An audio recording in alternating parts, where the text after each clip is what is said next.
So when we love as men and women, as sisters and brothers, this love also is rooted in community and is necessary for community function. Love, romantic love or whatever love, is not a selfish undertaking. And it should not be perceived as something just between you and your partner. It moves beyond that. It's going to influence more people than just you and your partner. It's going to influence the community itself. And consequently, then the community has a right to concern itself with the so-called nature of love.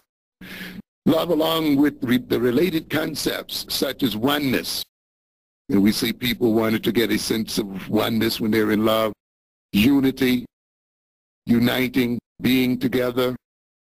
Identity, identifying, becoming one with the person you love.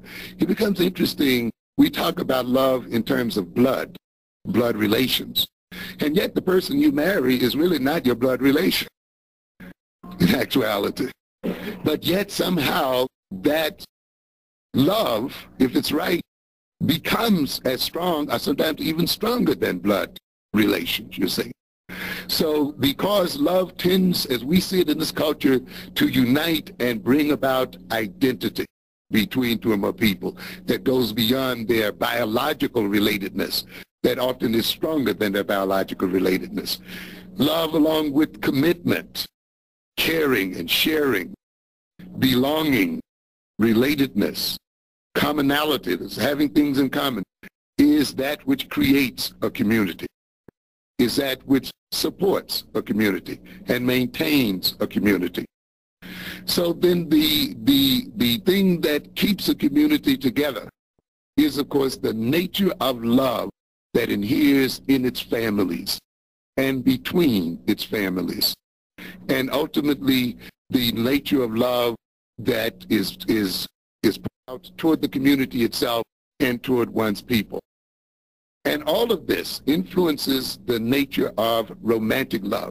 When you want to destroy a community, when you want to destroy as we will talk a bit about later on, you destroy the nature of their romantic love, destroy their ability to love one another in a healthy sort of way.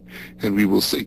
When you see and you think about the problems we have as people and as individuals in loving each other romantically, you must recognize in good part that problem and those problems have been set up by a political social system.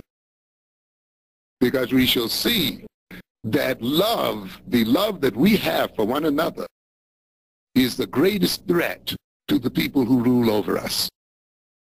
And it is necessary for those people who rule over us and who rule over African people the world over, if those people are to stay in power, they must destroy our ability to love each other in a healthy sort of way.